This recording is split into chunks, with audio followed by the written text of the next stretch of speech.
folks, Steve Bird here. Welcome back to the home front, and welcome back to the channel. I want to do a quick video answering a question that I get quite often for folks when we're talking about homesteading, farmsteading, the small farm type of operation. In particular when people find out I have a Mahindra tractor, and that is, what do you think about that thing? Well, we bought this one new in mid-2016 during hay season, and so we've had it for quite some time. But the reason we went with the Mahindra brand at the time, I'll explain. So at the time we had a Ford 2000, an older one, here's the old round hood model. It looked just like an 8N, just happened to have the newer overhead valve engine on it. And it was getting long in the tooth. It was tired. You could pull a rake with it, but it was only which lap around the field was it going to give up the ghost. So, and we had a John Deere 2155 four-wheel drive tractor with a front end loader, very kind of equivalent to this tractor.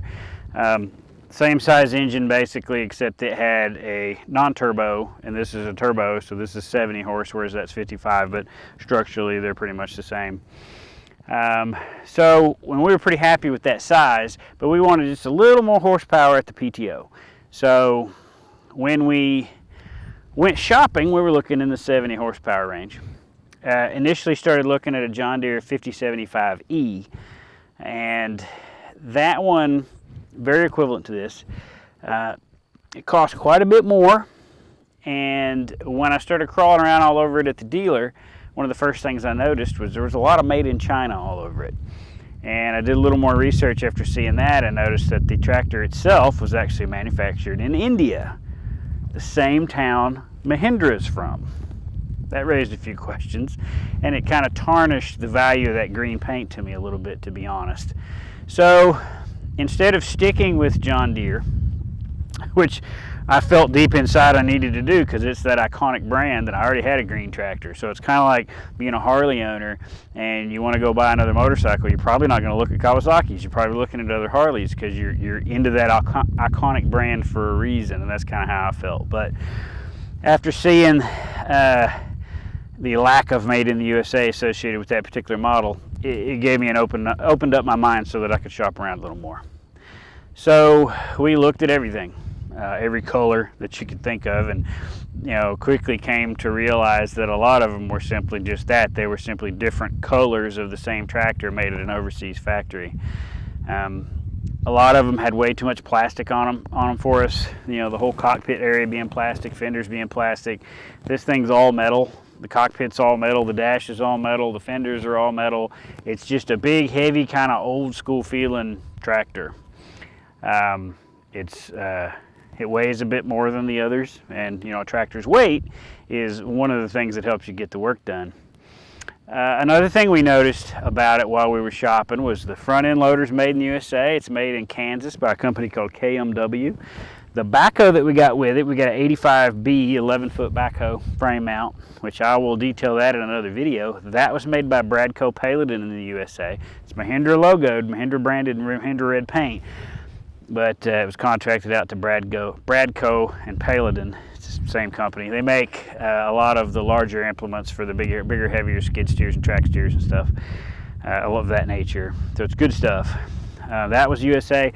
The ROPS, the wheels and tires, the seat, just all over this thing's got made in the USA. So even though the root of the tractor, the core of it, is made in India product, a lot of what went on it once that core was shipped to the US was all sourced here. So when we looked at the price disparity, and the green tractor didn't have any more manufactured, it was less American components in it, that made us see things a little differently. And then was the specifications. The only thing on paper that the John Deere had going for it versus this was it had a 12x12 shuttle shift. This is 8x8. Would I ever notice the difference? Probably not. The front end loader on this is pretty stout. It picks up like 4,400 pounds at the pin. And it's a skid steer quick attach front end, which is something I wanted. I wanted to be able to move implements around to different machines and not have to have specific brands for specific product lines. And The John Deere tractor had a John Deere specific front end loader. So we would have had to have bought separately the skid steer quick attach component to that. And also the 3-point hitch on this one is a telescopic 3-point hitch. The John Deere was not telescopic. That would have cost a lot extra to have the dealer swap those arms out. It didn't come with a roof. They wanted to charge quite a bit for the roof. This roof came with this tractor. This is a dealer add-on, but it was still free or written into the sale without inflating the cost.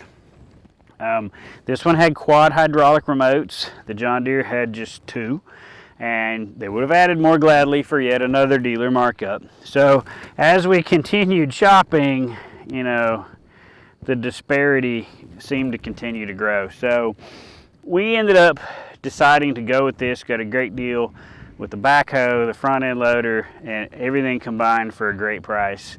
Got it from Mountain Farm International in Crossville, Tennessee. Great bunch of folks there. Like a shout out to Lynn for always taking care of us there.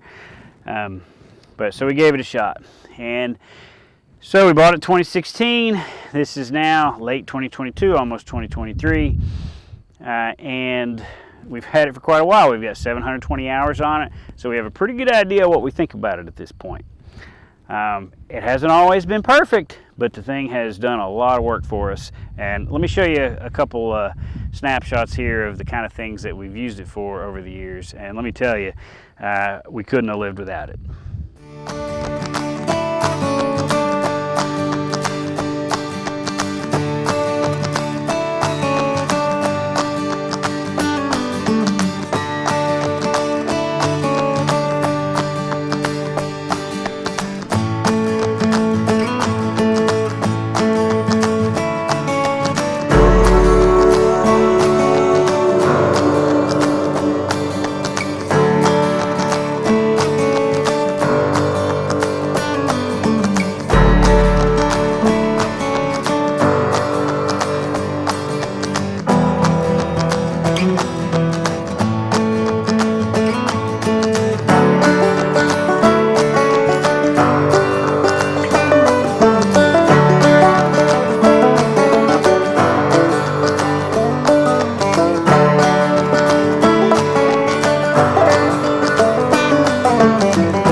So as you can see, we've used this thing quite a bit for quite a few different things.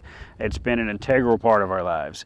As I'm sure any tractor equivalent to this would have been over this amount of time, but we've been very happy with this purchase so far. Earlier I alluded to things not always going perfect.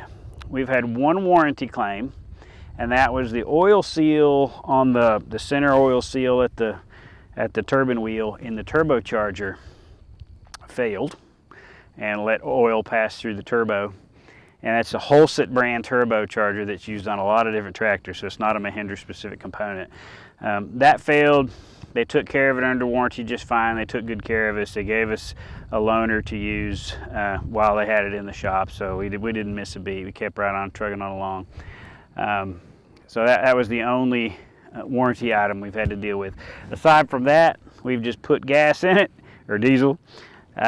We've changed the oil, we've changed the hydraulic filter, changed the hydraulic fluid. That's really it. Just the routine scheduled maintenance. Just keep an eye on the fluids, grease it.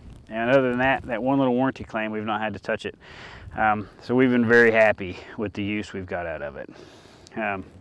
The only things I would have had to complain about this tractor, for one, is the fuel tank location, which is way up on the top in front of the steering wheel there, just like an old school tractor.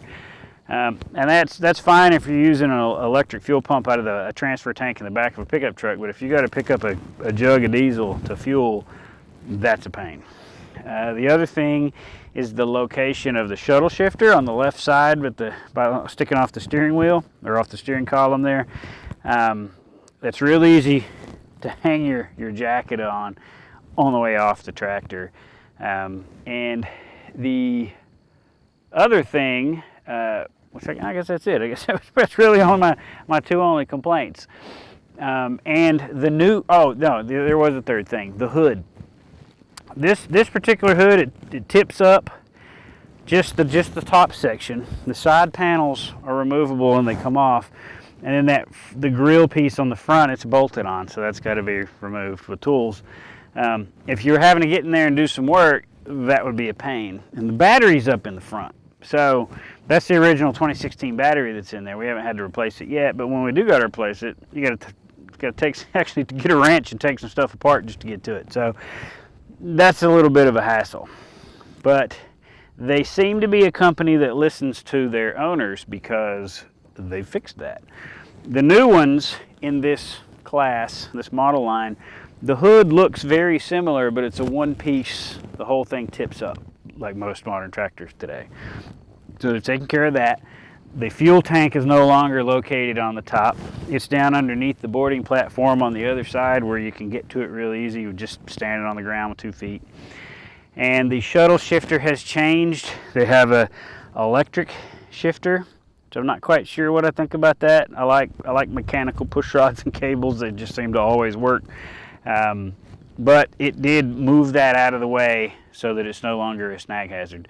So they seem to be a company that listens to the input of their owners. Those are the only 3 things I would have possibly had to complain about the whole entire time we've owned this thing, since 2016 to 2022. And they've corrected it on the newer models. So kudos to them for that. The Backhoe that we bought with it, the 85B, is a fantastic unit. We've used it for a lot of stuff building our homestead here, and I will detail that in a different video. But for now, we just wanted y'all to know and have all the answers to those questions, like, what do you think about that thing that I've heard so many times?